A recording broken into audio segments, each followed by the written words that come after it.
بسم اللہ الرحمن الرحیم وَلَقَدْ يَسَّرْنَا الْقُرْآنَ لِلذِّكْرِ فَهَلْ مِن مُدَّكِرٍ۔ السلام علیکم ورحمۃ اللہ۔ الحمدللہ وکفا وسلام علی عبادہ الذین اصطفیٰ، اما بعد فاعوذ باللہ من الشیطان الرجیم، بسم اللہ الرحمن الرحیم۔ قل تعالوا اتل ما حرم ربکم علیکم الا تشرکوا بہ شیئا وبالوالدین احسانا ولا تقتلوا اولادکم من املاق نحن نرزقکم وإیاہم ولا تقربوا الفواحش ما ظہر منها وما بطن ولا تقتلوا النفس التي حرم الله الا بالحق ذالکم وصاکم بہ لعلکم تعقلون۔ سورۃ الانعام کی آیت 151۔ اس مقام پر یہ تین آیات ایک ہی مضمون کے ہمارے سامنے آتی ہیں، 151، 152 اور 153۔ اس سے پہلے کی آیات میں اللہ رب العالمین نے مشرکین مکہ کو مخاطب کرتے ہوئے ان کے سامنے یہ بات رکھ دی تھی کہ انہوں نے جو خود ساختہ پابندیاں اختیار کر رکھی ہیں، یعنی اپنے طور پر جس چیز کو دین بنا کر انہوں نے اختیار کیا ہوا ہے اور مختلف قسم کی پابندیاں اپنے اوپر عائد کر رکھی ہیں، رسوم و روایت بنا رکھے ہیں، جیسے جانوروں کے حلال و حرام کے حوالے سے تفصیل پوری سامنے آئی تھی، تو اس کے بارے میں بتا دیا گیا کہ یہ ان کی خود ساختہ ہیں، اللہ نے ایسی کوئی بات نہیں بتائی۔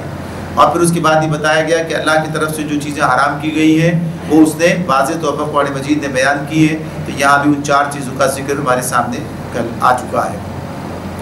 اب اس کے بعد ان آیات کے اندر یہ بات کی جا رہی ہے، نبی کرم صلی اللہ علیہ وسلم کو اللہ تعالیٰ نے مخاطب کرتے ہوئے کہا، قل، آپ کہہ دیجیے، یعنی آپ اب اللہ تعالیٰ کی طرف سے یہ بات بیان کر رہے ہیں، اللہ کی طرف سے یہ حکم آپ کو ملا ہے، تو اس میں جو مضمون آپ بیان کر رہے ہیں اس میں لوگوں کو بلاتے ہیں، بتاتے ہیں، کہتے ہیں کہ یہ پابندیاں تمہارے رب نے تم پر عائد کی ہیں۔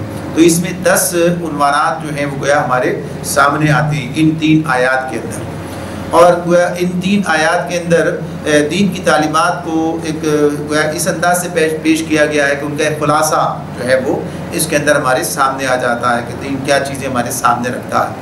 جب قرآن مجید میں یہ مقامات یعنی یہ تفصیلات کئی مقامات پر ہمارے سامنے آتی ہیں، کہیں نسبتاً زیادہ تفصیل سے ہوتی ہیں، کہیں نسبتاً محدود ہوتی ہیں، جس میں اللہ تعالیٰ بنیادی امور جو ہے وہ ہمارے سامنے رکھتے ہیں کہ جنہیں اختیار کرنا ایک مسلمان کی ذمہ داری ہے۔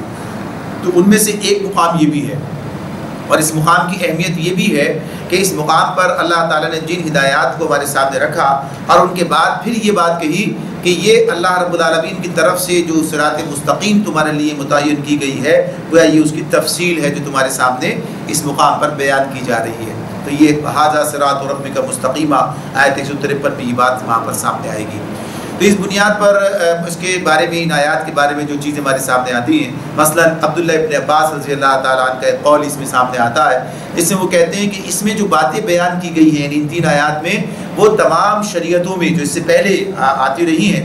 دیکھیں، اس سے پہلے دین تو ایک ہی اسلام، جو اللہ نے آدم علیہ السلام سے لے کر اور محمد صلی اللہ علیہ وسلم تک مختلف انبیاء کے ذریعے سے بھیجا ہے، یعنی اپنے اصول میں یہ ایک ہی، اپنی تعلیمات کے اعتبار سے، عقائد کے اعتبار سے ایک ہی دین ہے، اور وہی تعلیمات سب کو دی گئی ہیں، بنیادی احکامات بھی وہی ہے، لیکن شریعتوں کے اعتبار سے، وقت اور حالات کے اعتبار سے کچھ تھوڑا سا تغیر و تبدل جو ہے وہ رہا ہے، اور یہ بالآخر آخری مرحلہ ہے جو نبی کرم صلی اللہ علیہ وسلم کے سامنے، یعنی آپ پر اللہ تعالیٰ نے اس نعمت کو مکمل کر دیا، دین مکمل ہو گیا، اور اب یہ رہتی دنیا تک کے لیے یہی شریعت ہے، یہی کتاب ہے اور یہی رسول ہیں جن کی پیروی کی جانی ہے۔ تو اب یہ صورتحال نسبتاً زیادہ اور تفصیل سے اور واضح ہو کر سامنے آتی ہے۔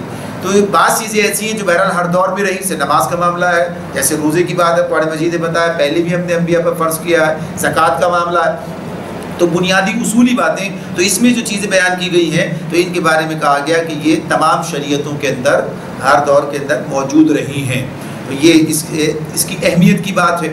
پھر اسی طرح سے ان آیات کے بارے میں عبداللہ ابن مسعود رضی اللہ تعالیٰ کا ایک قول ہے کہ جس میں وہ یہ بات کہتے ہیں کہ اگر کوئی نبی کرم صلی اللہ علیہ وسلم کا وصیت نامہ دیکھنا چاہے، وصیت نامہ کیا ہوتا ہے؟ یعنی انتہائی تاکیدی بات ہوتی ہے جو آدمی رخصت ہوتے ہوئے اپنے لوگوں کے سامنے رکھتا ہے، تو کہا کہ ایسا وصیت نامہ جس پر مہر بھی لگی ہو، یعنی تصدیق بھی ہو، جیسے اس کے اندر الفاظ آئیں گے فَصَابِهِ لَعَلَّكُمْ، یعنی اللہ نے تمہارے پر یہ وصیت کی ہے، تاکید کی ہے، تو اس اعتبار سے یہ تو کہا کہ یہ وہ 3 آیات ہیں۔ تفسیر ابن کثیر نے اس کو روایت کیا ہے۔ تو اس اعتبار سے ان چیزوں کو دیکھنا، سمجھنا، اختیار کرنا، یہ ہے بنیادی بات۔ یعنی ساری اہمیت کس لیے ہوتی ہے کہ ان چیزوں کو اختیار کیا جائے۔ اہمیت صرف بیان کرنے کے لیے نہیں ہوتی، بلکہ اس کی اہمیت کو محسوس کر کے اسے اختیار کرنا۔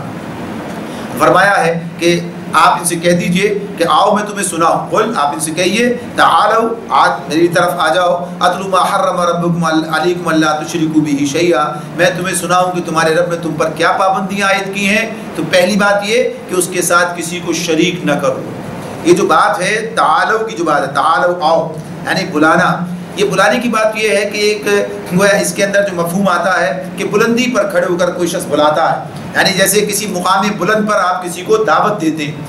دعوت دینے والے اچھے بھی ہوتے ہیں، دعوت دینے والے برے بھی ہوتے ہیں، یعنی دعوت تو ہر طرح شیطان بھی دعوت دے رہا ہوتا ہے، لیکن شیطان کی دعوت کیا ہے؟ گمراہی کی طرف ہے۔ یعنی ایسے گناہ کی دعوت کیا ہوتی ہے؟ ایک دلدل ہے، ایک خرابی ہے، ایک گناہ ہے، اس کے اندر بلایا جاتا ہے، تو دعوت دینے والا وہاں سے بھی بلاتا ہے، اور انسان کے سامنے مختلف قسم کے لالچ، مختلف قسم کے گویا کہیے کہ نفسانی خواہشات، یہ چیزیں انسان چاہتا ہے ادھر، تو یہ کیا پستی کی طرف جانا ہوتا ہے، یہ پستی کی طرف جانا ہوتا ہے، اور یہ دعوت جو ہے یہ بلندی کی طرف جو ہے انسان کو لے کے جاتی ہے۔ تو نبی اکرم صلی اللہ علیہ وسلم بلا رہے ہیں تو کیا بلندی کی طرف، کہ آؤ اس کامیابی کی طرف جو جس مقام پر آپ خود کھڑے ہوئے، بلندی کے مقام پر، تو کہا تعالو، آؤ میری طرف کہ میں تمہیں بتاؤں، میں تمہارے اوپر تلاوت کروں، میں تمہیں سناؤں کہ تمہارے رب نے تم پر کیا کیا پابندیاں عائد کی ہیں۔ تو یہ ساری خود ساختہ پابندیاں تم نے اپنے طور پر اختیار کر رکھی ہیں، ان کی کوئی حیثیت نہیں۔ میں بتاتا ہوں تمہیں دین کیا کہتا ہے، دین کیا پابندیاں لگاتا ہے، کیا تفصیلات بتاتا ہے۔ تو اس انداز سے اس بات کو شروع کیا گیا ہے، اور اس کے اندر پھر پہلی بات کیا کہی کہ اللہ کے ساتھ کسی کو شریک نہ کرو، یہ کہ اللہ کے ساتھ کسی کو، اس کے ساتھ اللہ تشرکوا بہ شیئا، کہ اللہ کے ساتھ کسی کو شریک نہ کرو۔ تو یہاں اللہ کے ساتھ شرکت، یعنی کسی کو اس کا شریک نہ بنانے کی بات، یہ شرک نہ کرنے کی بات کی گئی ہے۔ تو ہم قرآن مجید کے ایسے مقامات پر یہ بات دیکھتے ہیں، بار بار یہ چیزیں سامنے آتی ہیں کہ جہاں کہیں اللہ تعالیٰ یہ ان تمام چیزوں کو من جملہ بیان کر رہے ہوتے ہیں، تو اس میں سب سے پہلے بات جو ہے یہی بیان کی جاتی ہے کہ شرک سے بچا جائے، یعنی اپنے رب کو پہچاننا، یہ بڑی بنیادی بات ہے۔ اور رب کو پہچاننے کا مطلب رب کو صرف پہچاننا نہیں، بلکہ اسے واحد الہ کے طور پر پہچاننا اور اسے ماننا، یعنی ایمان لے آنا، یہ بنیادی بات ہے، توحید کی بات۔ اس لیے کہ جب تک انسان ایمان کے اندر داخل نہیں ہوتا، جب تک وہ شرک سے بچتا نہیں، یعنی مشرک سے موحد نہیں بنتا، مسلمان نہیں ہوتا، اس وقت تک اس کا کوئی عمل نیکی نہیں بنتا ہے۔ یعنی ہم دیکھتے ہیں دنیا میں غیر مسلم اقوام ہیں، بہت سارے ایسے کام کرتی ہیں جنہیں اچھا کہا جاتا ہے، یعنی بظاہر وہ اچھے کام ہوتے ہیں، یعنی اگر ہم کریں تو ہم اسے نیکی کہیں گے، لیکن ان کا جو عمل ہے وہ ضائع ہو جانے والا ہے، دنیا میں اس کا کوئی نتیجہ اللہ تعالیٰ ان کو عطا کر دیں گے، آخرت کے اعتبار سے وہ ضائع، اس لیے کہ ایمان کی بنیاد پر نہیں ہے، اللہ کے لیے نہیں ہے، اللہ کے حکم کی بنیاد پر نہیں ہے، اس کے تہ میں ایمان نہیں ہے۔ تو نیکی بنتی اس وقت ہے جب ایمان اس کے اندر موجود ہوتا ہے۔ تو یہ پہلی بات ہے اس میں کہی گئی، اور پھر اسی بنیاد پر صحیح معنوں میں یہ تو الگ مضمون بن جائے گا، پوری بڑی تفصیل مانگے گا اس حوالے سے، اگر ہم اس بات کو سامنے رکھیں کہ نیکی کی بنیاد ایمان کو کیوں قرار دیا گیا۔ جب انسان اللہ کے لیے، اختصار سے بات ہی کر لیتے ہیں، جب انسان اللہ کے لیے کوئی کام کرتا ہے تو اس کام کا معیار اور اس کام کا انداز بالکل مختلف ہوتا ہے، اور جب انسان کسی بات کو اچھا سمجھ کے کرتا ہے، بھئی یہ اچھا کام ہے کرنا چاہیے، تو اس کے اندر پھر اس کا انداز بالکل مختلف ہوتا ہے، یعنی ایک خاص حد تک آگے جا سکتا ہے۔ پھر لوگوں کے طرز عمل کی بنیاد پر اس کا طرز عمل بنتا ہے، بھئی لوگ تو ایسا کہ ہم تو نیکی کرتے ہیں ان کے ساتھ، یہ ہمارے ساتھ برائی کرتے ہیں، لہذا آئندہ سے ہم بھی ان کے ساتھ نیکی نہیں کریں گے۔ یعنی بات تو بڑی عام سننے میں آتی ہے آپ کے، لیکن جب انسان اللہ کے لیے کرتا ہے تو پھر وہ یہ نہیں دیکھتا کہ دوسرے کیا کرتے ہیں، یا یہ نہیں دیکھتا کہ دنیا کیا کر رہی ہے، وہ دیکھتا ہے کہ مجھے میرے رب نے کیا حکم دیا، لہذا میں اپنے رب کے حکم کی تعمیل میں اپنا کام کرتا چلا جاؤں گا۔ تو یہ بڑی بنیادی اہمیت کی بات ہے یہ کہ انسان جب اللہ کو مان کر اور اللہ کی خاطر، اللہ کے حکم کی بنیاد پر اس کی رضا اور اس کی جانب سے جو وعدے ہیں ان کے لیے اللہ جب انسانی مغفرت کا اور جنت کا اس کے لیے کام کرتا ہے، تو اس کے کام کا معیار بھی اور ہوتا ہے اور اس کا انداز بھی مختلف ہوتا ہے۔ تو یہاں سب سے پہلے ہمارے سامنے یہی بات رکھی جاتی ہے، تو بتا دیا گیا کہ اللہ کے ساتھ کسی کو شریک نہ ٹھہرایا جائے۔ اچھا یہ بات بھی سامنے رہے کہ شرک کی بنیاد پر جب کسی کو شریک ٹھہرایا جاتا ہے، مشرکانہ نظام جب بنتا ہے تو اس میں جو کام انجام دیے جاتے ہیں وہ بالکل ایک الگ نوعیت اختیار کرتے چلے جاتے ہیں. یعنی توحید کی بنیاد پر جو نظام بنتا ہے وہ بالکل الگ ہوتا ہے اپنی نوعیت میں, اپنے نہج کے اندر, اور شرک کی بنیاد پر بنتا ہے وہ بالکل الگ ہوتا ہے. اسی لیے اللہ تعالیٰ نے یہ بات بتا دی کہ شرک کی اتنی مذمت قرآن مجید میں کی گئی ہے. اس میں اللہ تعالیٰ ایک طرف کہتے ہیں ان الشرک لظلم عظیم, شرک جو ہے وہ ظلم عظیم ہے. ایک طرف اللہ تعالیٰ کہتے ہیں کہ من یشرک باللہ فقد حرم اللہ علیہ الجنہ, جس نے اللہ کے ساتھ کسی کو شریک ٹھہرایا اللہ نے اس پر جنت حرام کر دی. اتنا بڑا معاملہ, اتنی سخت وعید اللہ نے اس کے بارے میں کہی. ان اللہ لا یغفر ان یشرک بہ ویغفر ما دون ذلک لمن یشاء. یہ سب مضامین ہم پڑھ کر آئے پیچھے. اس میں اللہ تعالیٰ یہ بات کہتے ہیں کہ ہاں جس نے اللہ تعالیٰ کا یہ فیصلہ ہے کہ جو شرک کرے گا اللہ اسے معاف نہیں کرے گا, اس کے لیے دنیا میں فیصلہ ہے کہ جہنم میں جائے گا. البتہ دوسرے گناہ جو ہیں ان کے معاملے میں یہ اللہ جس کے لیے چاہے گا معاف کرے گا اور جس کو چاہے گا سزا دے گا. نہیں, مضمون اس میں بیان کیا گیا. یعنی شرک کی مذمت کے اعتبار سے یہ بات ہے. تو جس چیز کی اتنی مذمت آ جائے اور جس چیز کے بارے میں اتنے بھیانک نتائج کا تذکرہ کر دیا جائے کہ جنت حرام کر دی, یعنی یہ بات بیان کر دی جائے, تو اس سے بچنا تو بہت ہی ضروری کام ہے. تو اس اعتبار سے اس سے بچنے کی بات ہے. تو شرک کے معاملے میں جو چیزیں ہم تک پڑھ چکے ہیں, یعنی اللہ کی ذات میں کسی کو شریک نہ ٹھہرایا جائے, اللہ کی صفات میں کسی کو شریک نہ ٹھہرایا جائے, اللہ کے حقوق میں کسی کو شریک نہ ٹھہرایا جائے, اور اس کے اختیارات میں کسی کو شریک نہ ٹھہرایا جائے. اس اعتبار سے آج کے دور میں جو چیز خاص طور پر ہے, یعنی صفات کے معاملے میں بھی بعض لوگ اس اعتبار سے, یعنی مسلمانوں کے درمیان, کہ جو صفات خالصتاً اللہ کے لیے ہیں دوسروں کی طرف بھی منسوب کرتے ہیں. تو یہ چیز جو ہے شرکیہ ہے, شرک کی طرف لے جاتی ہے. ایسی جو اللہ کا حق ہے وہ دوسروں کے لیے, یعنی اللہ ہی سے ڈرنا, اللہ ہی سے امید رکھنا, اللہ ہی کے آگے جھکنا, اللہ ہی سے توقع, یعنی ساری چیزیں اس کے ساتھ میں یہ اسی, جیسے عبادت اس کی ہے ایسی اطاعت بھی اسی کی ہے. اور اسی میں جو ہے ہمارے سامنے یہ بات بھی آ جاتی ہے جس کی طرف شرک کے حوالے سے زیادہ گویا کہیے کہ معاشرے کے اندر کیفیت پائی جاتی ہے, اور اس سے اس کا احساس اور ادراک بھی نہیں ہے. یعنی شرک فی الحکم, اللہ کی صفت حاکمیت کہ اللہ ہی حاکم ہے. ان الحکم الا للہ, یعنی اللہ نے یہ بات بتا دی ہے کہ حکم دینے کا اختیار صرف اللہ رب العالمین کے پاس ہے. تو اللہ کی صفت حاکمیت کو جو ہے نظر انداز کرنا اور دوسروں کا کے لیے اس کو تسلیم کر لینا کہ ہاں لوگوں کے لیے نظام اطاعت بنانا کسی اور کا بھی حق ہے, تو یہ کسی کا حق نہیں, صرف اللہ رب العالمین جس نے پیدا کیا ہے وہی بتائے گا کیا کرنا ہے. اور جو نظام اس نے دیا ہے قرآن و سنت, یہی ہمارے لیے واجب الاطاعت ہے. جو اس کے تحت ہے وہ سب ٹھیک ہے, اور جو اس کے خلاف ہے اس کی کوئی حیثیت ہمارے لیے نہیں ہے. تو یہ بنیاد ہے. اس کے بعد اللہ تعالیٰ فرماتے ہیں وبالوالدین احسانا. اب اس کے بعد پہلی بات یہ آ گئی سامنے. اب اس کے بعد جب اللہ تعالیٰ دنیا کے معاملات کی طرف لوگوں کو متوجہ کرتے ہیں تو نظام جو ہمارے سامنے جو معاشرہ بناتے ہیں اس میں پہلی چیز کیا ہے, والدین ہمارے سامنے آتے ہیں. معاشرے کی اکائی ایک خاندان ہے, ایک گھر ہے, اور اس کے اندر والدین کا مقام رکھا ہے. تو اس اعتبار سے اللہ رب العالمین نے یہ بات ہمارے سامنے رکھی کہ نیکیوں کا آغاز کرتے ہوئے, کاموں کو ترتیب دیتے ہوئے جو چیز انسان کو مقدم رکھنی ہے, یعنی اس کو پہلے اپنے سامنے رکھنا ہے کہ یہ نظر انداز نہ ہونے پائے, تو اس کے اندر اللہ تعالیٰ نے والدین کے ساتھ حسن سلوک کی بات کی ہے کہ والدین کے ساتھ حسن سلوک کیا جائے. نیک سلوک میں یعنی ادب, تعظیم, رضا جوئی, خدمت سب داخل ہیں. سب چیزیں ان کے ساتھ میں روا رکھی جائیں. اور قرآن مجید اس مضمون کو بھی متعدد مقامات پر ہمارے سامنے رکھتا ہے. سورہ نساء کی آیت 36 میں بھی ہم اس مضمون کو پڑھ کر آئے. تو اس حوالے سے یہ بات کہ والدین کے ساتھ حسن سلوک کرنا, یعنی ان کے ساتھ بہترین رویہ اختیار کرنا.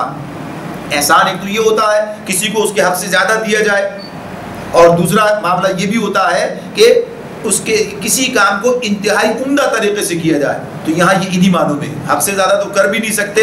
یہاں پر معاملہ یہ ہے کہ جب بھی معاملات برتاؤ کیا جائے تو بہترین طریقے سے بہترین رویہ ہونا چاہیے, نہایت عمدہ طریقہ جو ہے وہ ہونا چاہیے. سورہ بنی اسرائیل میں اس کی تفصیل اور ہمارے سامنے آئے گی کہ جس میں اللہ تعالیٰ یہ بات کہتے ہیں کس طرح ان کے ساتھ رویہ رکھو, کیسے ان کے ساتھ جھک کر رہو, کیسے ان کے لیے دعائیں کرتے رہو, کس طریقے سے ان کے ساتھ پیش آؤ. یہ سارے معاملات جو اس اعتبار سے, تو بہرحال یہ بات ہمارے سامنے رہنی چاہیے کہ خاندانی نظام اسلام کے نظام معاشرت کے اندر بنیادی حیثیت رکھتا ہے, اور اس کو قائم رکھنے کے لیے والدین اور اولاد کا سب سے پہلا معاملہ یہی ہے. پھر اسی طرح سے شوہر اور بیوی کے معاملات الگ الگ بیان کیے گئے, تو یہاں والدین کی بات کی گئی ہے, اولاد کی بات کی گئی ہے. تو اس اعتبار سے یہاں پر بتا دیا گیا کہ ان کے ساتھ بہتر سلوک کرنا, تو بہترین نیکیوں میں اسے شمار کیا گیا. اور بدترین گناہوں کے اندر اس کے خلاف یعنی اس کی نافرمانی کو والدین کی شمار کیا گیا ہے۔ جب پوچھا نبی کرم صلی اللہ علیہ وسلم سے کہ بہترین عمل کیا ہے، عمدہ نیک عمل کیا ہے، تو آپ نے پہلے کہا کہ نماز کو اس کے وقت پر ادا کرنا، اس کے بعد پوچھا کہ اس کے بعد تو کہا کہ والدین کے ساتھ نیک سلوک کرنا، اور پھر پوچھا کہ اس کے بعد تو کہا کہ اللہ کے راستے میں جہاد کرنا۔ اور ایسے ہی جب کہا کہ کبائر کے بارے میں، بڑے بڑے گناہوں کے بارے میں پوچھا گیا تو پہلا گناہ کیا ہے؟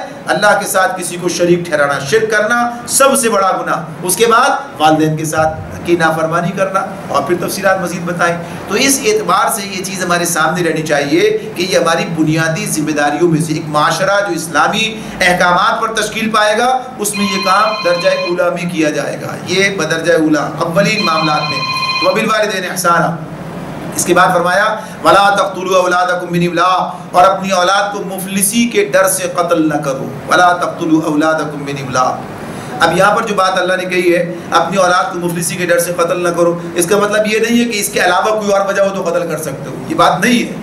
یعنی آپ اس معاشرے کے اندر جو صورتحال تھی اس معاشرے کے حوالے سے، اور آئندہ بھی انسان جن معاملات، جن حوالوں سے اس معاملے میں یعنی سے پیچھے ہٹتے ہیں، اولاد کی ذمہ داریاں اٹھانے سے، ادا کرنے سے، یا اس معاملے میں کوئی اور طریقہ اختیار کرتے ہیں، تو عام طور پر یہی مفلسی یعنی غربت کی بات، رزق کی تنگی کا معاملہ، اس اعتبار سے کیسے ہوگا، کس طرح ہوگا، تو یہ بتایا جا رہا ہے کام تمہارا نہیں، کام ہمارا ہے۔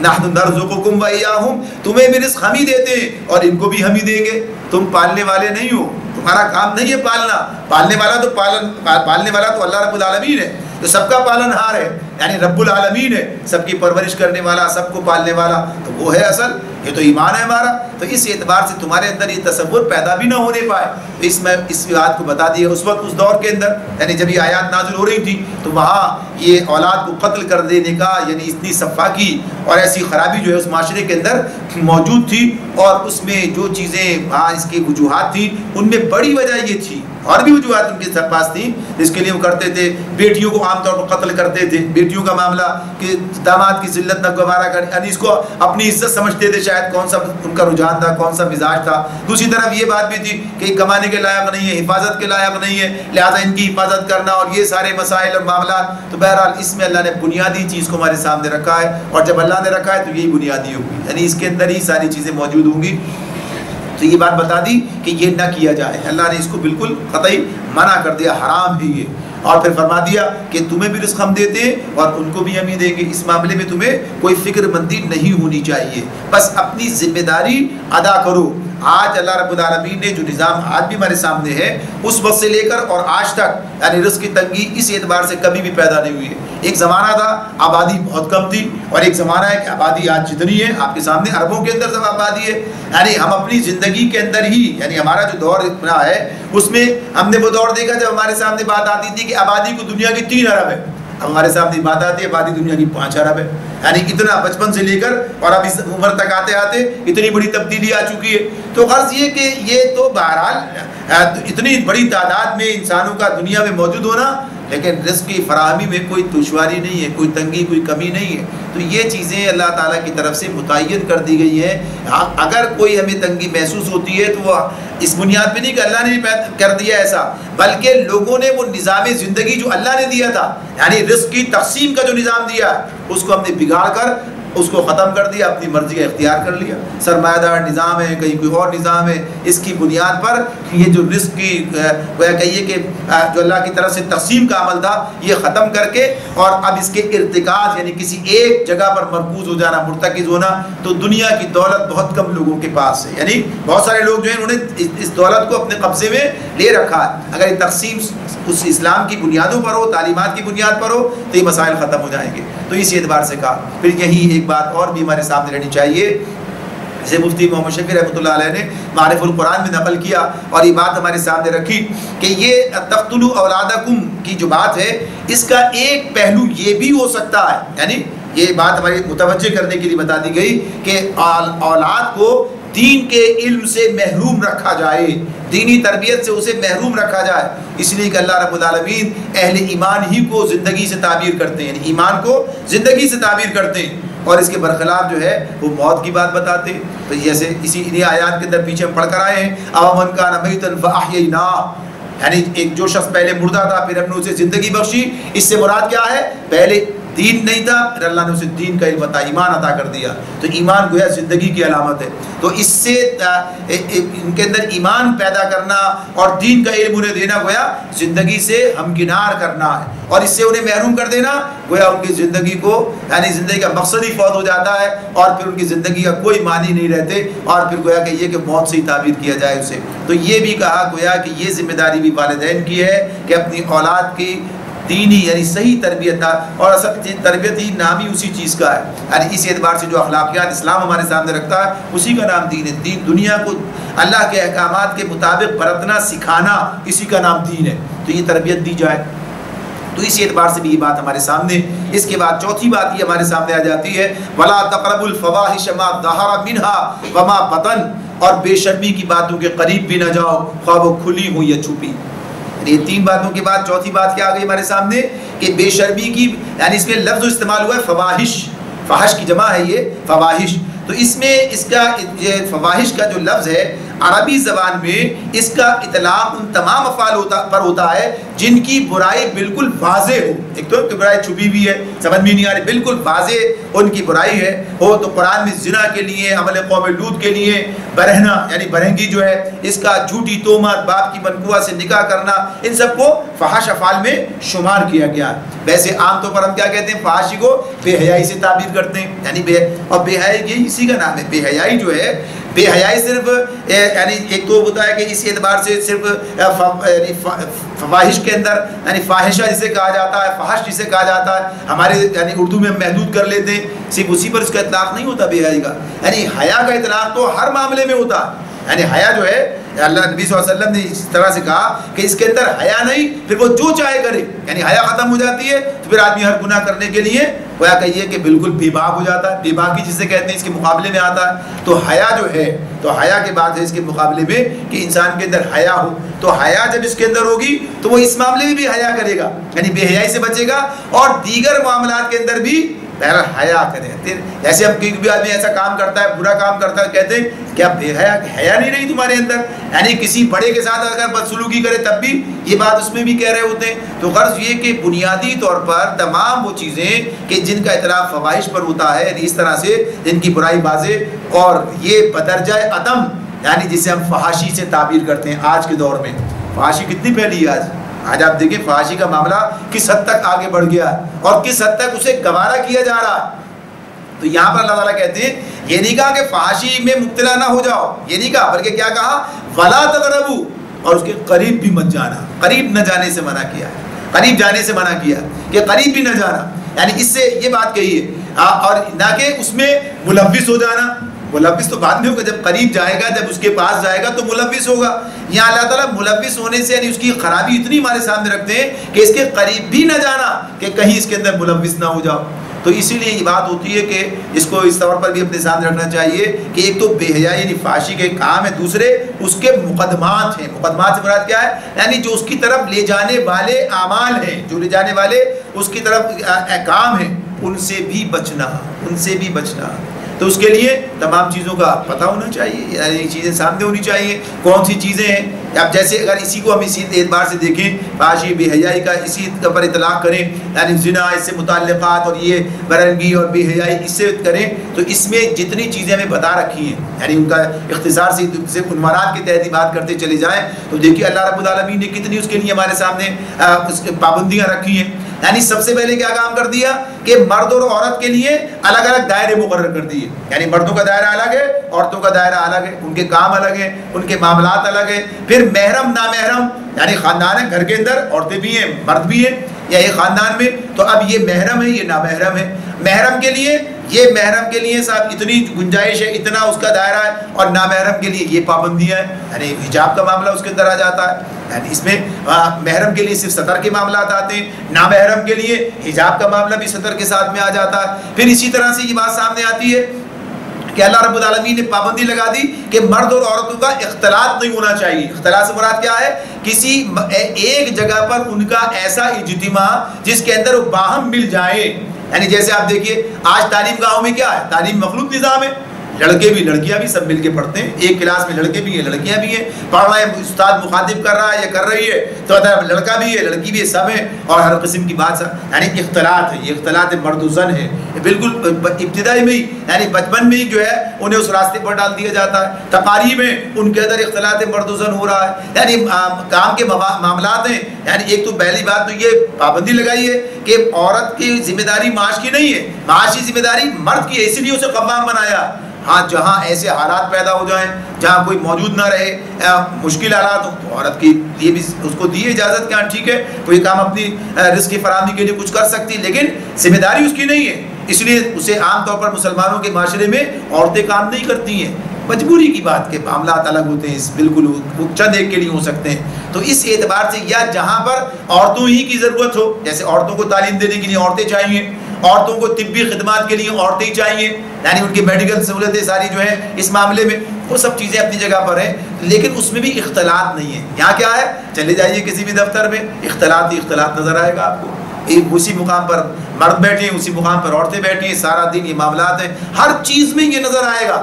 اس سے منع کیا ہے، اس سے منع یعنی پابندیاں لگائی ہیں، تو اس کے قریب بھی مت جانا، یہ مقدمات ہیں یہ اس کے، یعنی اس سے روکنے کی بات ہے، یہ چیزیں ادھر لے جانے والی ہیں، اس کے سارے معاملات آتے ہیں۔ گھروں کے اندر کیا کہہ دیا، اجازت لیے بغیر کسی کے گھر میں نہ جاؤ، بلکہ اپنے گھر میں جاتے ہوئے بھی کہا کہ گھر میں جاتے ہوئے سلام کرو، یعنی پتہ چلے کہ آپ آ رہے ہیں، اور اس کے بعد گھر کے اندر جاؤ، داخل ہو جاؤ، یعنی اس معاملے میں ویسے عام گھروں میں جانے کے لیے اجازت، یعنی اجازت لے کر جانا ہے، یہ پابند کیا ہے، قرآن کا حکم ہے، یہ ہمارے سامنے رکھا ہے، اس اعتبار سے یہ بات بتا دی گئی ہے۔ غرض یہ کہ ساری چیزیں کس لیے ہیں، تاکہ یہ جو اختلاط جس کے نتیجے میں خرابی آگے پیدا ہو سکتی ہے ان سب کا سد باب کر دیا جائے۔ اور اس کے بعد پھر یہ بھی ہے، یعنی اس کے علاوہ اور بھی چیزیں آئیں گی ساری، یعنی سطر کے احکامات ہیں، حجاب کے احکامات ہیں، جو خواتین کے لیے انہیں کیسا لباس ایسا پہننا ہے کہ جس کے اندر سطر ڈھکے۔ آج جو لباس ہے یعنی بے حیائی پر مبنی لباس، سطر کا جو تصور ہے، یعنی عورت کا سطر کیا ہے، عورت کا سطر یہ ہے یعنی اس کے یہ اس کے ہاتھ چھوڑ کر یعنی ہتھیلیاں جو ہے اسی کلائی سے یہاں کلائی سے لے کر اور پاؤں کے ٹخنے تک اور یہ سب اس کا سطر ہے۔ حجاب کی بات نہیں ہو رہی ہے، سطر کی بات جس کو اسے اپنے باپ اور بھائی کے سامنے بھی کھولنا نہیں ہے، یعنی یہ اس کے ہے سطر کا معاملہ، یہاں سے شروع ہوتا ہے، یہاں سے شروع ہوتا ہے، پیر تک جاتا ہے، یہ سطر ہے اس کا۔ لیکن آج جو حالت ہے آپ دیکھتے ہیں، یعنی بے حیائی کی جو کیفیت ہے، جن کے بارے میں یہاں تک کہہ دیا، ابھی تو مضمون اسی پر چلتا چلا جائے، اگر بات کرتے جائیں آپ دیکھیں، حالانکہ مسئلہ اتنا سنگین ہے یہ کہ جو پوری قوم کو برباد کر رہا ہے، یعنی اتنا تباہی کی طرف لے کر جا رہا، جو قوم بے حیائی کی طرف چلی جائے وہ پھر اس کام کے قابل نہیں رہتی جو اللہ رب العالمین نے اس کے حوالے کیا۔ دنیا میں اللہ نے اپنی خلافت کے لیے ہمیں پیدا کیا، ہمیں بتایا یہ کام تمہیں کرنا امت مسلمہ، تو برائی کی اور خرابی کی بڑی وجہ یہی ہے۔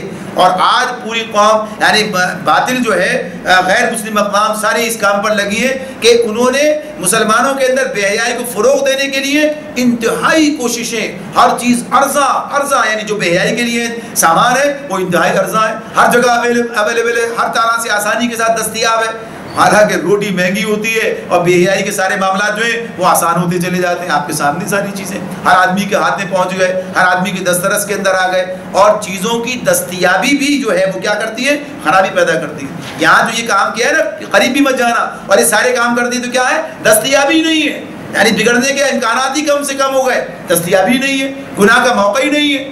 جب گناہ کا موقع نہیں ہے تو گناہ کی طرف رغبت بھی نہیں ہوگی، یعنی بچے گا انسان، اور جہاں ہر وقت گناہ دستیاب ہے ہر موقع پر، بلکہ گناہ سے بچنے کے لیے بہت کچھ کرنا پڑ رہا ہے، یعنی نگاہوں کو بچانا، یہ سارے کام کرنا، یہ سب چیزیں یعنی اس کے بعد کرنا ہے۔ یہ بات نہیں کہ اگر کوئی کہے کہ صاحب گناہ کے اتنے مواقع ہم کیا کریں، ہم تو نہیں بچ سکتے، تو چلے گی نہیں یہ بات، یہ تو اللہ پکڑے گا۔ لیکن بات یہ کہ اللہ کا جو نظام ہے وہ یہی ہے کہ گناہ کے مواقع ختم کیے جائیں، یہ ہم سب کی ذمہ داری ہے، خاص طور پر وہ لوگ جو کہ ان منزلوں میں عمر کی ہیں، وہ ان نوجوانوں کو اس سے بچانے کی بھرپور کوشش کریں۔ تو غرض یہ کہ یہ تمام چیزیں جو اس اعتبار سے ہمارے پاس ہیں پائی جاتی ہیں، ان سب کا سدباب کرنا، تو اس لیے کیا کہا ہے، وَلَا تَقْرَبُوا الْفَوَاحِشَ۔ اگر صرف فوائش کی بات ہوتی تو شاید اتنی باتوں کی ضرورت نہ تھی، لیکن جب یہ کہہ دیا ان کے قریب بھی مت جاؤ، یہی چیزیں جو انسان کو اس کے اندر مبتلا کر دیتی ہیں، خرابیوں کی بنیاد یہی ہے، اس کی جڑ یہیں سے ملتی ہے۔ اور حد تو یہ آج تو کیفیت یہ بھی بن گئی ہے کہ مرد لڑکے نوجوان جو ہیں یہ بھی یعنی بے حیائی کی طرف اس طرح سے یعنی برہنگی کی طرف اس طرح چلے گئے کہ ان کا سطر ناف سے لے کر اور گھٹنوں سمیت، گھٹنے بھی اس میں داخل ہیں. آج کل وہ پتہ نہیں کون سی کیا نام دیتے ہیں اس پینٹ کا جس کے اعتبار سے پتہ چلتا ہے کہ بعض اوقات نماز پڑھنے آتے ہیں اسی کو پہن کر اور رکوع میں گئے سجدے میں گئے پتہ چلا کہ سطر ہی کھل گیا، نماز ہی ٹوٹ گئی. یہ کیفیت ہو گئی. احساس بھی نہیں دلایا جا رہا، نہیں ہے انہیں اس بات کا پتہ ہی نہیں چل رہا کہ یہ ہو کیا رہا ہے. یہ جگہ جگہ یہ منظر آپ کو اپنے سامنے نظر آئے گا. تو اس اعتبار سے یہ حجاب کا معاملہ، سطر کا معاملہ، یہ سب چیزیں اللہ تعالیٰ نے رکھی ہیں. حجاب جو ہے صرف خواتین کے لیے، سطر مرد اور عورت دونوں کے لیے کہ اپنے سطر کی حفاظت کریں تو اس کے قریب بھی نہ جاؤ، خواہ کھلی ہوئی یا چھپی. اب بعض چیزوں کی خرابی جو ہے کھلی ہوئی ہے، بعض چیزوں کی خرابی چھپی ہوئی ہے. جیسے یہ چیزیں آج کل کیا بن گئی ہیں، لوگ کیا کہتے ہیں بھائی نظر کی شرم ہوتی ہے. شرم تو نظر کی، بخاری باقی کوئی بے شرمی کی بات ہی نہیں ہے، آپ جو چاہیں کریں آپ کے لیے خالی. تو یہ کیا ہے، یہ اب یہ اس میں باطن میں چلی گئی ہے چیز، گویا کہ یہ اس طرح اتنی عام ہو گئی ہے. حالانکہ اس کی خرابی ویسے جب شریعت کی طرف آئے تو کھلی بھی ہے، لیکن آج کی دنیا میں یہ گویا نظروں سے اوجھل ہو گئی ہے. کسی کو برا نہیں لگتا یہ. یعنی آج آپ دیکھیے بڑے بڑے شریف لوگ بڑے دیندار قسم کے لوگ، یعنی جو دین کا دینی یہ مزاج رکھنے والے ہیں، اس طرف کچھ ان کے رجحانات ہیں، اس کے باوجود بھی وہ ان تمام چیزوں کو اپنے گھروں میں برداشت کرتے ہیں، گوارا کرتے ہیں. اپنے بچوں کو خود یعنی اس طرف لے کے جاتے ہیں، ایسے اداروں میں داخل کراتے ہیں، ایسے تقریبات منعقد کرتے ہیں، گھر کے ماحول یہ بناتے ہیں. احساس ہی نہیں ہے کیا یہ، تو یہ چھپ گئی ہے برائی اس کی. تو یہ باطن کے اندر ہے، یہ شریعت کہہ رہی ہے، بتا رہی ہے. یعنی بظاہر نظر نہیں آ رہا، لیکن حالانکہ یہ جو چیزیں احکامات خلاف ورزی یہ کھلی ہوئی چیزیں. تو باطن سے مراد ہے کہ دل میں خیالات پیدا ہوتے ہیں اور دیگر چیزیں ایسی ہوتی ہیں جو اس طرح سامنے نہیں آتی ہیں. تو یہ تمام اس میں کہہ دیا ہمیں کہ کھلی ہوئی بھی ہو چاہے چھپی ہوئی ہو، پتہ ہی نہیں چلتا کسی کو. تو اس طرح سے اپنے دل میں رات کو رکھنا، ایسی چیزیں دیکھنا، پڑھنا، سوچنا، ان چیزوں کی طرف ہر چیز سے منع کیا گیا ہے تاکہ ایک پاکیزہ فرد پاکیزہ سوچ کے ذات ہی پاکیزہ زندگی بسر کر سکتا ہے اور پھر وہی پاکیزگی کے نظام کے لیے کچھ کر سکتا ہے، ورنہ کچھ بھی نہیں ہے. آگے فرمایا وَلَا تَقْتُلُوا النَّفْسَ الَّتِي حَرَّمَ اللَّهُ إِلَّا بِالْحَقِّ، اور کسی جان کو جسے اللہ نے محترم ٹھہرایا ہے ہلاک نہ کرو مگر حق کے ساتھ، مگر حق کے ساتھ. پہلے تو کیا کہا وَلَا تَقْتُلُوا النَّفْسَ، یعنی کسی نفس کو قتل نہیں کرنا ہے جسے اللہ نے حرام قرار دیا. حرم اللہ نے اس کو قتل نفس کو حرام قرار دیا مگر الا بالحق، حق کے ساتھ. اب یہ حق کے ساتھ کیا ہے، یعنی قتل نفس سے یعنی کسی کو قتل کرنے سے منع کیا گیا ہے. ہر انسان کی جان محترم ہے، چاہے وہ مسلمان ہو چاہے غیر مسلم ہو، یعنی اس کی بھی جان کا اپنی جگہ احترام موجود ہے. ایسا نہیں کوئی غیر مسلم ہو لہذا اسے قتل کر دیا جائے، ایسا کوئی معاملہ نہیں ہے، ایسے نہیں کیا جا سکتا. بلکہ جو بنیاد جو وجوہات ہیں ان کی بنیاد پر یہ سب چیزیں ہوں گی. غیر مسلم اگر کوئی قتال کے میدان میں سامنے آئے گا، کوئی دین حق کے راستے میں رکاوٹ بنے گا، یعنی اس سے جنگ کا معاملہ ہوگا، ایسے معاملہ، یا جو ارتکاب جرم کرے گا ایسے جرم کا جس کی سزا قتل ہے، تو اس معاملے میں تو اس کے لیے جو چیز ہمارے سامنے ہے کہ اس میں جو چیزیں جن کی بنیاد پر ایک آدمی کی جان کی حرمت ختم ہو جاتی ہے، یعنی جیسے اگر کوئی شخص کسی کو قتل کر دے تو اس نے کسی کی جان لے کر اپنی جان کی حرمت ختم کر دی ہے، اب بدلے میں اسے قتل کیا جائے گا. یعنی اسلامی قانون کیا نفاذ ہوگا تو کیا ہوگا کہ اب چونکہ اس کی جان محترم تھی مگر اس نے قتل کر کے اپنی جان کی حرمت کو پامال کر دیا، اب یہ بدلے میں قتل کیا جائے گا. تو قصاص ایک پہلی چیز کیا ہے، کتب علیکم القصاص فی القتلى، اللہ نے قتل کے مقدموں میں تمہارے لیے قصاص کا حکم لکھ دیا، یعنی بدلے میں قتل کیا جائے گا. تو اگر اس کے یہ قانون اب اس کا طریقہ اسلامی ریاست، قوانین، عدالت، ان سب کے ذریعے کام انجام پائے گا. نمبر 2، دین حق کے قیام کی راہ میں مزاحم ہو اور اس سے جنگ کیے بغیر چارہ نہ رہے. یعنی جنگوں کے اب قتال ہوگا جنگ کے میدان میں تو مارا جائے گا، قتل کر دیا جائے گا، وہاں کوئی معاملہ نہیں ہے. تو یہ کس وقت ہوتا ہے جب ایسے حالات پیدا ہو جاتے ہیں، یہ بھی ریاستی سطح کا معاملہ ہے، اس بنیاد پر ہوگا. تیسری بات یہ ہے کہ دارالسلام یعنی اسلامی ریاست کی بات ہو رہی ہے کہ دارالسلام کی حدود میں بدامنی پھیلانے یا اسلامی نظام حکومت کو الٹنے کی کوشش کرے، یعنی بغاوت کا مرتکب ہے، اسلامی نظام حکومت کو ختم کرنا چاہتا ہے. یہ بھی قرآن میں اس کے بارے میں بیان کیا اللہ تعالیٰ نے اس معاملے میں سورہ مائدہ کے اندر اس مضمون کو پڑھ کر آئے. باقی 2 صورتیں جو نبی صلی اللہ علیہ وسلم نے بیان کی ہیں اس میں ایک یہ کہ شادی شدہ ہونے کے باوجود زنا کرے، یعنی ایک تو وہ ہے جو غیر شادی شدہ اس کی سزا الگ ہے 100 کوڑے، لیکن شادی شدہ چاہے مرد ہو یا عورت ہو اس نے زنا کا ارتکاب کیا تو رجم یعنی پتھر مار کر ہلاک کیا جائے تو قتل اس کا چوتھا آدمی یہ، اور پانچواں یہ ہے کہ ارتداد، خروج جماعت، یعنی اس مسلمان ہونے کے بعد پھر ارتداد کر جائے تو یہ بغاوت کے معنی ہوتا ہے۔ تو یہ 5 چیزیں ہیں جن کے بارے میں یہ بات ہے کہ جن کی بنیاد پر کسی شخص کی جان کی حرمت ختم ہو جاتی ہے اور وہ اسلامی ریاست عدالت کے ذریعے سے اس کو قتل کی سزا دی جاتی ہے۔ یہ باتیں ہیں جن کی ہدایت اللہ نے تمہیں کی ہے، شاید کہ تم سمجھ بوجھ سے کام لو۔ اب اس کے اندر آخر میں کیا کہا؟ 5 چیزیں، 10 کی بات تھی نا، 5 ایک آیت میں آ گئی، ذالکم وصاکم بہ لعلکم تعقلون۔ اس کی وصیت کی جو بات ہوئی نا، وصاکم کی بات آئی، جیسے وصیت نامے کی بات ہوئی تھی، تو وصیت ویسے نصیحت اور وصیت میں فرق صرف اتنا ہے کہ وصیت میں تاکید زیادہ ہے۔ عام طور پر تو ہم کہتے ہیں کہ جب کوئی دنیا سے رخصت ہوتا ہے تو وصیت کرتا ہے، یعنی انتہائی تاکید ہوتی ہے، اس کے احترام انسان کرتا ہے، لیکن ہوتی وہ بھی نصیحت ہی ہے، ہوتی وہ بھی نصیحت۔ جو اللہ کی طرف سے بات آ رہی ہے تو یہ ظاہر سی بات ہے ان معنوں میں نہیں ہے، بلکہ انہی معنوں کے اندر ہے کہ انتہائی تاکید ہے کہ جس کی اللہ تعالیٰ کی طرف سے تمہیں کی جا رہی ہے۔ اور یہ کیا کہا اس کے بعد؟ لعلکم تعقلون، اگر تم عقل سے کام لو، اگر تم عقل رکھتے ہو، شاید کہ تم سمجھ بوجھ سے کام لو۔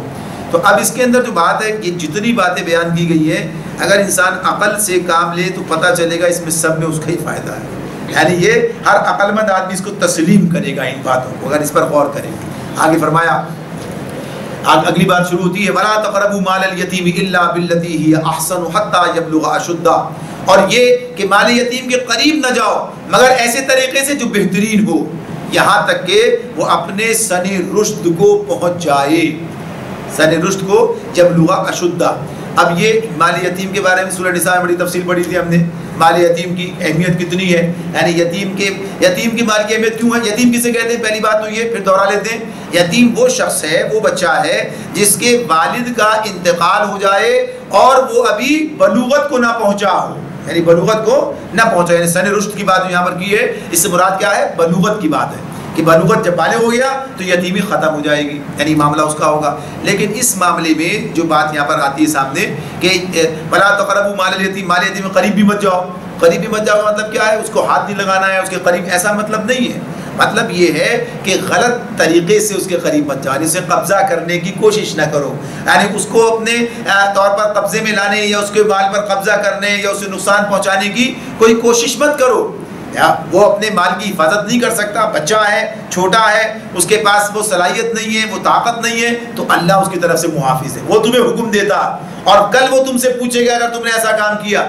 اللہ نے سورہ نساء میں بات آئی تھی کہ جو لوگ یتیموں کے مال ظلم کے ساتھ کھاتے ہیں وہ کوئی اپنے پیٹ آگ سے بھرتے ہیں، تو اس معاملے میں یہاں پر یہ بات بتا دی کہ ایسے اسے قریب نہ جاؤ۔ پھر مزید کیا کہا؟ اب وضاحت کی، اللہ سوائے یہ باللتی ہی آسن، کے احسن طریقے سے، آسن طریقے سے اس کے قریب جاؤ۔ آسن طریقے سے قریب جانا کیا ہے؟ یعنی حفاظت کے لیے جانا، اور دوسرے اس کو بڑھانا، یعنی بڑھانے کی بات کیا؟ نبی صلی اللہ علیہ وسلم کی ہدایت یہ ہے، اس میں آپ نے فرمایا کہ جو یتیم کے مال کا کفیل ہو اسے یہ چاہیے کہ اس کے مال کو کسی تجارت میں لگائے تاکہ اس کا سارا مال زکوٰۃ نہ کھا جائے۔ جب بڑا ہوگا اب تک پتہ چلا یہ زکوٰۃ دے دی، یہ کھلا دیا، پلا دیا، اب کچھ نہیں بچا، خود چھٹی، تو کہا کہ اسے کسی کام میں لگاؤ تاکہ وہ بڑھے۔ تو ایک تو بات یہ ہوگی احسن طریقے سے، یہ بات ہو گئی کہ اس کو فکر کرو، اور بات یہ بھی کہ اسے خراب ہونے سے بچاؤ، ضائع ہونے سے بچاؤ، اس کی حفاظت کرو۔ تو اس اعتبار سے، اور پھر کیا کہا؟ حتیٰ، یہاں تک کہ یبلغ اشدہ، کہ وہ اپنے سن رشد کو پہنچ جائے، یعنی بالغ ہو جائے تو اس کا مال اس کے حوالے کر دینا ہے۔ لیکن یہاں پر پھر ایک بات آتی ہے، قرآن تو من جملہ ہے نا، اور پورا قرآن پڑھنا ہوتا ہے، پورے قرآن پر ایمان بھی رکھنے کی بات ہوتی ہے، تو اللہ تعالیٰ ایک اور ہدایت دیتے ہیں اس حوالے سے۔ اس میں کیا کہا ہے؟ سورہ نساء میں وہاں پڑھا تھا ہم نے، فَإِنْ آنَسْتُم مِّنْهُمْ رُشْدًا فَادْفَعُوا إِلَيْهِمْ أَمْوَالَهُمْ، کہ اگر پھر تم ان کے اندر عقل پاؤ، یعنی اس کے اندر رشد کی بات کی ہے، تو اگر تم نے اس کے اندر جو ہے پھر رشد یعنی عقل مندی کی علامات دیکھو تو دو۔ اب اس میں بلوغت کے ساتھ عقل مندی کی بات بھی کی، تو اس لیے اب یہاں پر بات آ گئی کہ بعض فقہا کے نزدیک تو بات یہ کہہ دی گئی کہ لازمی طور پر یہ دیکھنا ہے جب تک اس کے اندر عقل مندی کی وہ علامات پیدا نہ ہو تو نہ دی جائے، تاکہ بے وقوفی اپنا مال ضائع نہ کرے۔ امام ابو حنیفہ رحمۃ اللہ نے کہا کہ اس کے ایک مدت تک انتظار کیا جائے گا، 25 سال تک کی بات کی ہے، کہ اس کے بعد جو اگر پھر بھی دیکھا جائے کہ اس کے اندر عقل کی علامات نہیں آتی ہیں، لہٰذا پھر کوئی عدالت کی طرف جائے، پھر کوئی اور وہ اسے اس کے لیے اہتمام کرے، انتظام کرے۔ غرض یہ کہ بہرحال بات کیا ہے کہ یہ بھی ایک ضرورت ہے کہ یہ بھی دیکھی جائے۔ تو یہ مال یتیم کی حفاظت کے حوالے سے بات ہے، یہ اس لیے نہیں کہ اسے اس سے محروم رکھنا ہے. تو یہ بات یہاں پر بتا دی ہے. اس کے بعد کہا وَأَوْفُوا الْكَيْلَ وَالْمِيزَانَ بِالْقِسْطِ, اور ناپ تول میں پورا انصاف کرو. وَأَوْفُوا الْكَيْلَ وَالْمِيزَانَ بِالْقِسْطِ, یعنی ناپنا اور تولنا دونوں چیزیں اس کے اندر آتی ہیں, کیل اور میزان. تو اس کے بارے میں بھی یہ عدل کا مفہوم اس کے اندر آتا ہے, یعنی عدل کی بات ہو رہی ہے اس میں کہ لینا پورا ہے تو دینا بھی پورا ہے. سورہ مطففین میں آتا ہے ویل للمطففین الذین اذا اکتالوا الناس یستوفون وَإِذَا كَالُوهُمْ وَزَنُوهُمْ يُخْسِرُونَ, یعنی ان کے معاملات کے اس میں مضمون سارا یہ مطففین کی بات, یعنی مطففین تطفیف کہتے ہیں کمی کرنا, یعنی اس معاملے میں دوسرے کے حق میں کمی کر دینا. تطفیف کا تو موضوع بڑا ہے, یعنی زیادہ اور چیزوں میں بھی ہوتی ہے. یہاں چونکہ خاص طور پر کیل اور میزان کی بات کر دی ہے لہٰذا صرف ناپ تول کی بات آ گئی ہے, ورنہ تو تطفیف حقوق میں بھی ہوتی ہے, دیگر چیزوں میں بھی ہوتی ہے, وہ الگ مضمون چلا جاتا ہے, مزید وسعت پاتا ہے, ملتا جلتا اسی سے بھی ہے. تو وہاں بھی یہ بات کہی ہے کہ دیتے ہیں تو جب لیتے ہیں تو پورا لیتے ہیں, دیتے ہیں تو کم کر کے دیتے ہیں, یعنی یہ ان کی کیفیت بیان کی ہے. تو بہرحال یہاں پر جو بات کی جا رہی ہے وہ کیا ہے کہ پیمانے جو ہیں وہ درست ہونے چاہیے, یعنی لینا دینا دونوں جو ہے درست بنیادوں پر ہونا چاہیے. اوفوا الکیل والمیزان بالقسط, عدل کے ساتھ ناپ تول میں پورا انصاف کرو. قسط کی بات کی ہے, عدل کی بات کی ہے, انصاف کی بات کی ہے. تو یہ بھی اسلام کے احکامات ہیں. اب بات تو کیا کہتے ہیں, یہ تو کاروبار ہے, اس کے اندر تو سب چلتا ہے, یعنی یہ تو کاروبار ہے, اس کے اندر اس میں جب تک ڈنڈی نہیں ماریں گے کام ہی نہیں چلے گا, پورا ہی نہیں ہو سکتا کبھی بھی. یعنی کتنے لوگ ایسے ملیں گے آپ کو جو یہ بات کہتے ہوئے ملیں گے, کہیں گے بھائی اگر اس کے اندر کچھ نہ کریں تو کام ہی نہیں چلے گا. یعنی جو بھی آدمی بے ایمانی کر رہا ہوتا ہے وہ یہ دلیل دے رہا ہوتا ہے, کہتا ہے اس کے بغیر تو کام ہی نہیں چلتا. اور ایسے مسائل اور ایسے مسائل, اس کا دینا اس کا دینا اس کو کرنا, یعنی کہیں بھتے ہیں, کہیں رشوت ہے, کہیں ٹیکس ہے, کہیں فلاں ہے, یعنی ساری بات. یہ تو نظام کی خرابی بھی اپنی جگہ پر ایک بات ہے, لیکن یہ خرابی آپ کو اس بات کی اجازت کسی کو نہیں دیتی کہ وہ گویا کہیے کہ لوگوں کے ساتھ جو ہے ظلم کرنے لگے, ان کے ساتھ ناپ تول میں کمی کرنے لگے, ان کے ساتھ بجائے دودھ کے پانی دینے لگے ملا کر, یعنی چیزوں کے اندر اس طرح کا معاملہ کرنے لگے, ملاوٹ کرنے لگے دیگر چیزوں میں. تو یہ بہرحال کم کر دینا ہے, ان کی جو اصل چیز ہے اس کی مقدار کم کر دینا ہے. تو یہی ڈنڈی مارنا ہے, یہ کہ پتہ چلا کہ اس کے اندر کالی مرچ کے پپیتا کے بیج ملا دیے, چلو بھائی ٹھیک ہے پورا کر دیا. تو یہ بھی ڈنڈی مارنا ہی ہے نا, اصل چیز تو نہیں ملی اسے جو اسے دینی ہے. تو اس اعتبار سے یہ بات بتا دی ہے کہ ناپ تول میں پورا پورا انصاف کرنا ہے. اور پھر یہ بھی اسلامی دفاع میں, یعنی اس کا اہم معاملہ ہے, یعنی اسلامی ریاست اگر قائم ہو جائے گی تو یہ بھی اس کی ذمہ داری ہوگی کہ وہ اوزان کے ان سب کے نظام بازار کے اس کی نگرانی کرے. ہمارے پاس بھی یہ نظام, ہمارے پاس یہ محکمہ موجود ہے, لیکن وہ پتہ نہیں کیا کرتا ہے, کہاں رہتا ہے, کدھر ہوتا ہے. وہ آتا ہے جب کہیں بٹو تول وول دیکھنے, اپنے پیسے لیتا اور جاتا ہے, یعنی وہ کام کرتا ہے, موڑ لگاتا ہے, فلاں کرتا ہے, لیکن اس کا کام یہی ہے کہ ہر اعتبار سے اس کی نگرانی کرے. لیکن جو نگرانی کا نظام ہے وہ آپ کے سامنے جو صورتحال ہے اس اعتبار سے. تو بنیادی طور پر یہ ریاست کی بھی ذمہ داری ہے, اور ریاست اگر یہ کام نہ کرے تو فرد کی تو ہے ہی اپنی جگہ پر, فرد تو پکڑا جائے گا پہلے. یعنی اس کا کام جس نے گناہ کیا ہے, یہ الگ بات ہے گناہ سے روکنے والے نے روکا نہیں ہے, وہ اپنے جرم کی سزا پائے گا, اور جس نے گناہ کیا وہ اپنے جرم کی سزا پائے گا. اس سے لا نکلف نفسا الا وسعها, ہم ہر شخص پر ذمہ داری کا اتنا ہی بار رکھتے ہیں جتنا اس کے امکان میں ہے. لا نکلف نفسا الا وسعها, یہ مضمون پیچھے گزر چکا ہے. اس میں اللہ تعالیٰ سورہ بقرہ کے آخر رکوع میں یہ بات ہمارے سامنے آ گئی تھی. تو یہ بات کہ اگر یہ پابندیاں لگائی جا رہی ہیں, یہ باتیں کہی جا رہی ہیں, تو یہ ناممکن نہیں ہے. جیسے کہتے تھے اس کے بغیر تو کام ہی نہیں چل سکتا, کاروبار ہی بند کرنا پڑے گا, ہو ہی نہیں سکتا. یہ چیزیں تو ممکن ہی نہیں ہے. کیسے چلے گا سارا کام, یہ سارا بھٹا ہی بیٹھ جائے گا. کہتے ہیں نا بہت سارے معاملات میں سود نہیں ہوگا تو نظام معاشیاتی ختم ہو جائے گا, یہ کام نہیں کریں گے تو وہ کام نہیں ہو سکے گا. تو اللہ تعالیٰ کہتے ہیں اگر ہم نے یہ ساری باتیں بتائی ہیں تو اس کا مطلب یہ کہ سب قابل عمل ہے. اس کا ایک مفہوم تو یہ نا کہ ہم اتنا ہی بار رکھتے ہیں جتنا اس کے امکان میں, یعنی اس معاملے میں کہ کوئی اضافی بات ہم نہیں کہتے ٹھیک ہے نہیں ہو سکتا مت کرو. یہ مطلب ایک تو یہ بھی مطلب نکلے گا, یعنی اس معاملے میں جتنا آپ کے بس میں, تو بس میں تو ہمارے بہت کچھ ہے, بس میں ہمارے بہت کچھ ہے اگر ہم کرنا چاہیں. لیکن اس کا دوسرا مطلب یہ بھی ہوگا کہ اگر اللہ یہ حکم دے رہا ہے, اس کا مطلب ہے کہ اس کی استعداد اس نے رکھی ہے. یہ حکم جو ہے قابل عمل ہے, ناقابل عمل ہوتا تو اللہ دیتا ہی نہیں. جیسے اس نے کہا ہے کہ ہم کسی پر ذمہ داری کا بوجھ ڈالتے ہی نہیں, اس کی امکان سے, اس کی ذمہ داری سے زیادہ, اس کے اندر اس کی استطاعت سے زیادہ. تو اگر ڈالا ہے تو یہ ہے. تو یہ احکامات سب قابل عمل ہیں. وَإِذَا قُلْتُمْ فَعْدِلُوا وَلَوْ كَانَ ذَا قُرْبَىٰ, اور جب بات کہو انصاف کی کہو, خواہ معاملہ اپنے رشتہ دار ہی کا کیوں نہ ہو. اس معاملے میں یہ بات انصاف کی بات، عدل کی بات کرنے کی بات، یہ بھی سورہ نساء کے اندر اس کا مضمون ہمارے سامنے گزرا تھا. اس میں کہا تھا اللہ نے یا ایھا الذین آمنوا کونوا قوامین بالقسط شہداء للہ ولو علی انفسکم والوالدین، یہ تفصیل آئی تھی وہاں پر.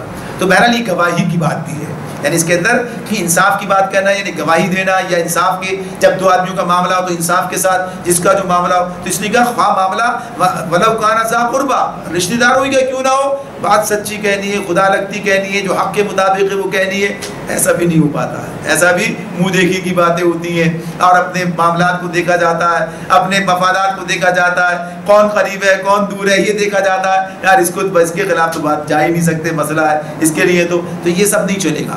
جھوٹی گواہی کو شرک کے برابر تک قرار دے دیا ہے نبی صلی اللہ علیہ وسلم. یعنی اپنی بات میں اس طرح سے اس حوالے سے اور آیات اس حوالے سے آتی ہیں سامنے کہ جس میں دونوں کو ساتھ بیان کیا گیا. تو اس اعتبار سے یہ انتہائی بڑے گناہ کی بات ہے کہ آدمی جھوٹی گواہی دے، کسی معاملے میں غلط بات کہے، کوئی جھوٹی گواہی دینے کے اس میں چلا جائے.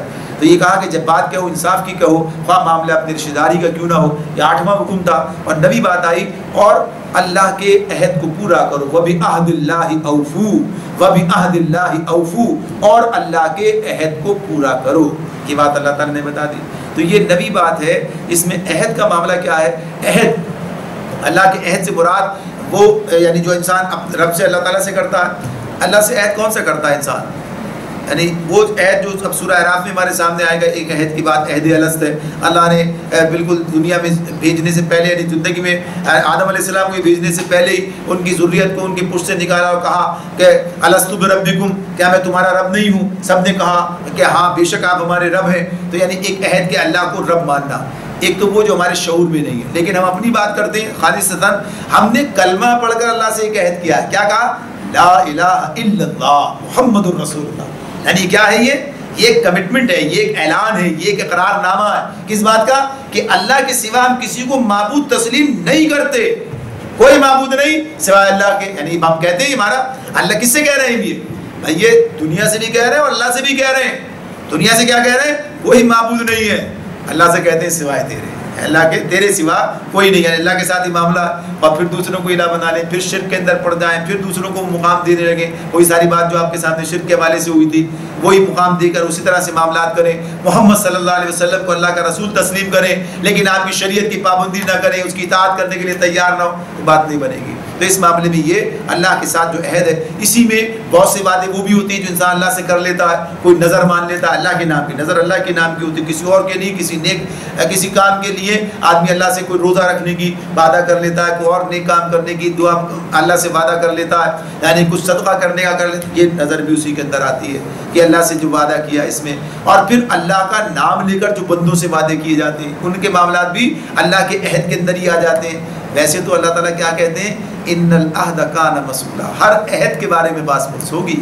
سورہ بنی اسرائیل میں مضمون ہمارے سامنے آئے گا کہ جو بھی وعدہ کرو گے کل وعدے کے بارے میں، ہر ایک وعدہ کیا آپس کے اندر کیا ہے، آپس میں چاہے قسم اٹھائی کہ نہ اٹھائی، چاہے قسم کھا کے کہا چاہے قسم کھائے بغیر کا وعدہ کیا ہے، اس وعدے کی کو پورا کرنا لازم ہے. نہیں کریں گے تو جواب دہی ہوگی اللہ کے پاس. تو اس اعتبار سے بھی بات ہے. لیکن یہاں پر خصوصی سے کہا گیا وَبِعَهْدِ اللَّهِ أَوْفُوا، کہ اللہ کے ساتھ جو تمہارے وعدے ہیں وہ عہد ہیں انہیں پورا کرو. قرآن مجید میں کئی مقامات پر اور مزید بھی عنوانات کے ساتھ اللہ کے ساتھ ہمارے وعدے آتے ہیں کہ جس میں اللہ تعالیٰ سے ہم کہتے ہیں، جیسے کہا إِنَّ اللَّهَ اشْتَرَىٰ مِنَ الْمُؤْمِنِينَ أَنفُسَهُمْ وَأَمْوَالَهُمْ بِأَنَّ لَهُمُ الْجَنَّةَ، بے شک اللہ نے اہل ایمان سے ان کے مال اور جان جنت کے بدلے خریدے. تو انسان نے معاہدہ کیا ہے. ہم نے اس اعتبار سے کہ اللہ تعالیٰ کے حوالے ہم نے کر دیا اپنا اختیار، جیسے وہ کہے ویسے کریں گے، جیسے وہ کہے ویسے جئیں گے، جہاں کہے خرچ کریں گے، جہاں کہے نہیں کریں گے، یہ سارے معاملات، اور بدلے میں اللہ جنت دے گا ہمیں. تو یہ تمام چیزیں اس مضمون کے حوالے سے آتی ہیں. یہ مضمون بھی سورہ بقرہ میں گزرا تھا بنی اسرائیل کے حوالے سے. اوفوا بعہدی اوفی بعہدکم، اللہ نے ان سے کہا تھا کہ اے بنی اسرائیل تمہارا معاملہ کیا، تمہارا جو عہد میرے ساتھ ہے اسے تم پورا کرو تو میرا جو عہد تمہارے ساتھ ہے میں پورا کروں گا. تو اس اعتبار سے یہ چیز ہے. تو یہ 9 باتیں یہاں پر ہو جاتی ہیں. اس کے بعد یہ آیت ختم ہوتی ہے کس پر؟ ذالکم وصاکم بہ لعلکم تذکرون، ان باتوں کی ہدایت اللہ نے تمہیں کی ہے شاید کہ تم نصیحت قبول کرو. پوری آیت کو دہراتے ہیں، عربی متن نہیں پڑھا تھا پہلے، پورے آیت کا ایک ساتھ پڑھتے ہیں. اس میں اللہ تعالیٰ فرماتے ہیں وَلَا تَقْرَبُوا مَالَ الْيَتِيمِ إِلَّا بِالَّتِي هِيَ أَحْسَنُ حَتَّى يَبْلُغَ أَشُدَّهُ وَأَوْفُوا الْكَيْلَ وَالْمِيزَانَ بِالْقِسْطِ لا نکلف نفسا الا وسعها واذا قلتم فاعدلوا ولو كان ذا قربى وبعهد الله اوفوا ذلكم وصاكم به لعلكم تذكرون. اور یہ کہ مال یتیم کے قریب، یتیم کے مال کے قریب نہ جاؤ مگر ایسے طریقے سے جو بہترین ہو، یہاں تک کہ وہ اپنے سر رشد کو پہنچ جائے. اور ناپ تول میں پورا انصاف کرو. ہم ہر شخص پر ذمہ داری کا اتنا ہی بوجھ ڈالتے ہیں جتنا اس کے امکان میں ہے. اور جب بات کہو انصاف کی کہو، خواہ معاملہ اپنے رشتہ دار ہی کا کیوں نہ ہو، اور اللہ کے عہد کو پورا کرو. ان باتوں کی ہدایت اللہ نے تمہیں کی ہے، شاید کہ تم نصیحت قبول کرو. اور پھر آخری آیت جو تیسری اس کے مضمون کی تھی، اس نے فرمایا وَأَنَّ هَذَا صِرَاطِي مُسْتَقِيمًا وَأَنَّ هَذَا صِرَاطِي مُسْتَقِيمًا فَاتَّبِعُوهُ وَلَا تَتَّبِعُوا السُّبُلَ فَتَفَرَّقَ بِكُمْ عَنْ سَبِيلِهِ ذَلِكُمْ وَصَّاكُمْ بِهِ لَعَلَّكُمْ تَتَّقُونَ. نیز اس کی ہدایت یہ بھی ہے کہ یہی میرا سیدھا راستہ ہے. وَأَنَّ هَذَا صِرَاطِي مُسْتَقِيمًا فَاتَّبِعُوهُ، پس تم اس کی اتباع کرو، پس تم اسی پر چلو.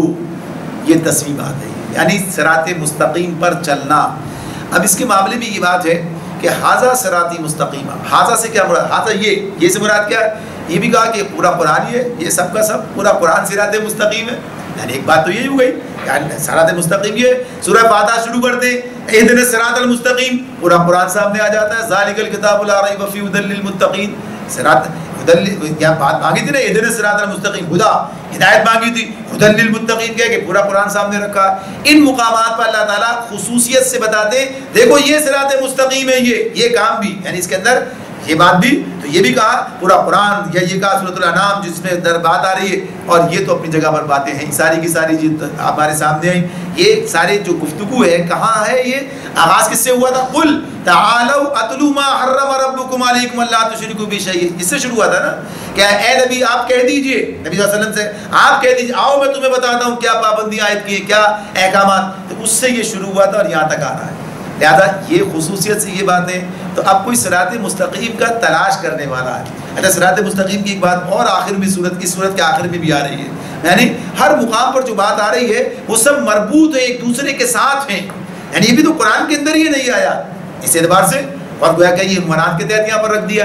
تو یہاں پر کیا کہا کہ یہی میرا سیدھا، ان ھذا صراطی مستقیما، یہ میرا سیدھا راستہ ہے. صراطی میرا سیدھا. کیوں کہہ رہا ہے یہ؟ اللہ رب العالمین کہہ رہے ہیں، یعنی یہ اللہ کا یہی میرا سیدھا راستہ ہے. اب کوئی آدمی دن رات دعائیں مانگتا ہے کہ اہدنا الصراط المستقیم مانگتا ہے نا، ہر نماز میں پڑھتے ہیں، سورہ فاتحہ پڑھتے ہیں، ہر نماز میں کیا کہتے ہیں؟ اہدنا الصراط المستقیم، اے اللہ ہمیں سیدھا راستہ دکھا دے، سیدھے راستے کی ہدایت دے دے. اللہ تعالیٰ کہتا ہے دیکھو یہ ھذا صراطی مستقیم، یہ میرا سیدھا راستہ ہے. اور ساتھ ساتھ کیا کہتے ہیں؟ فاتبعوا، اس کی اتباع کرو، پیروی کرو اس کی. یہ پڑھنے اور سننے کے لیے نہیں ہے خالی، بلکہ عمل کرنے کے لیے. اب کیا چیز باقی رہ جاتی ہے؟ یعنی کیا چیز باقی رہ جاتی ہے کہ آدمی کے سامنے بھائی دن رات مانگ، روز مانگتے ہو، 50 مرتبہ مانگتے ہو دن بھر میں مجھ سے، یعنی نمازیں پڑھتے ہیں، رکعتیں پڑھتے ہیں، ہر مانگتے رہے، میں نے تمہارے سامنے کی رکھ دی. اب جب سامنے آیا کان دبا کے گزر گئے ادھر سے، بات تو نہیں چلے گی نا. اب جب سامنے آ گئی بات تو کیا؟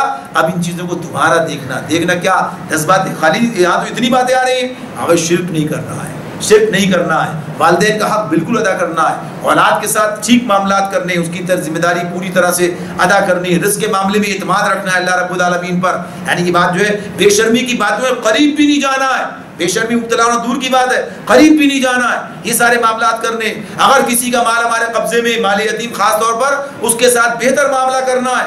بات کرنی ہے تو سچی پکی بات کرنی ہے، قتل نہیں کرنا ہے. یعنی ساری باتیں نا، یہ بات جب کوئی انصاف کی، جب دو کے درمیان بات ہو تو انصاف کی بات کہنی ہے، اور اللہ سے کیے ہوئے عہد پورے کرنے. یہ ساری باتیں نا، کون سی بات اس میں ایسی، اس میں مسئلہ ہے؟ یعنی یہ اس کے بارے میں کہا جائے پتہ نہیں کون سی باتیں آ گئی. یہ سب باتیں تو ہمارے سامنے بالکل متفق ہیں، ہر آدمی جانتا ہے. تو اللہ تعالیٰ کیا کہہ رہے ہیں؟ ان ھذا صراطی مستقیم، یہ میرا سیدھا راستہ ہے. کتنا واضح بیان ہے. فاتبعوا، پس تم اس کی اتباع کرو، پر تم اس کے پیچھے، اس پر چلو. فرمایا آگے ولا تتبعوا السبل فتفرق بكم عن سبيله. آگے کیا کہا؟ ولا تتبعوا السبل، دوسرے راستوں پر نہ چلو. ولا یعنی نہیں، تتبعوا اتباع کرنا، سبل جو ہے سبیل کی جمع ہے، یعنی سے تو سبیل جو راستہ ہے، سبل اس کی جمع ہے. یعنی بہت سے اور راستے بھی موجود ہیں، بہت سے اور، ایک راستہ تو صراط مستقیم کا، اس پر چلو. اور بھی راستے ہیں، اور بھی راستے ہیں، گمراہی کے راستے ہیں، بڑے راستے ہیں. یعنی کچھ راستے تو ایسے ہیں جو بالکل اس کے مخالف ہیں. کچھ راستے کیسے ہیں؟ ایک راستہ سیدھا ہے, ایک کچھ راستے اس کے مخالف ہیں. یہ مخالف راستے کون سے ہیں؟ یہ مخالف راستے تو وہ ہیں یعنی شرک کے راستے ہیں, یعنی وہ یعنی اسلام کے خلاف, جیسے یہودی ہے, عیسائی ہے, ہندو ہے, فلاں, یعنی اسلام کے خلاف دوسرے راستے, ان کے بالکل برخلاف معاملات ہیں. ایسے راستے ہیں.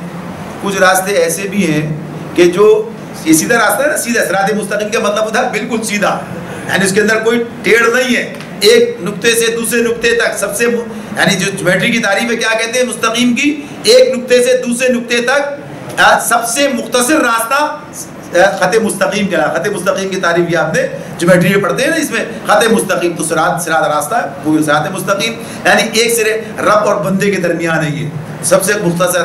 اب اس کے علاوہ بھی کچھ ٹیڑھے میڑھے ایسے ویسے یہ ایسے راستے بھی ہیں. اب ظاہر منزل تو کی کچھ اور ہو جاتی ہے, چاہے اسی سمتیں نظر آ رہے ہوں بظاہر, تو یہ کیا ہے, یہ بدعت اور گمراہی کے راستے ہیں. یعنی ایسے بھی راستے ہیں, یعنی یہاں بھی بدعت کے راستے ہیں, گمراہی کے راستے ہیں, اس طرح سے اور دوسرے توہمات کے راستے ہیں. کیا کیا پیدا کر دیے نا, ادھر اس راستے پہ چلے گئے, اس راستے خالص قرآن و سنت کا راستہ, خالص شریعت کا راستہ, یہ جو ہے یہ صراط مستقیم ہے, جو انسان کو نہایت کو ہے کہ امن کے ساتھ میں اس کو اس کے مقام تک پہنچا دے گا, اس کی منزل تک پہنچا دے گا.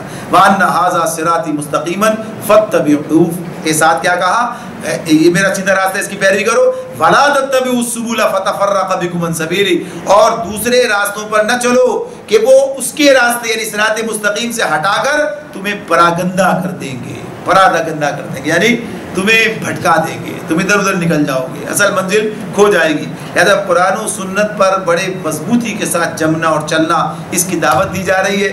ذالکم وصاکم بہ لعلکم تتقون, یہ ہے وہ ہدایت جو تمہارے رب نے تمہیں کی ہے شاید کہ تم بچ جاؤ, یعنی نافرمانی سے بچ جاؤ, کجروی سے بچ جاؤ, غلط راستے اختیار کرنے سے بچ جاؤ. تو بہت واضح انداز میں یہاں اس مقام پر اللہ رب العالمین نے ہمیں ان چیزوں کی ہدایت کرتے ہوئے یہ بات بتا دی ہے کہ یہ تمام چیزیں جو تمہارے سامنے رکھی گئی ہیں, یہ اگر تم اختیار کرو گے تو گویا تم صراط مستقیم پر آ جاؤ گے, اور جب اس راستے پر آ گئے تو جو اور مزید تقاضے وہ بھی پورے کر سکو گے.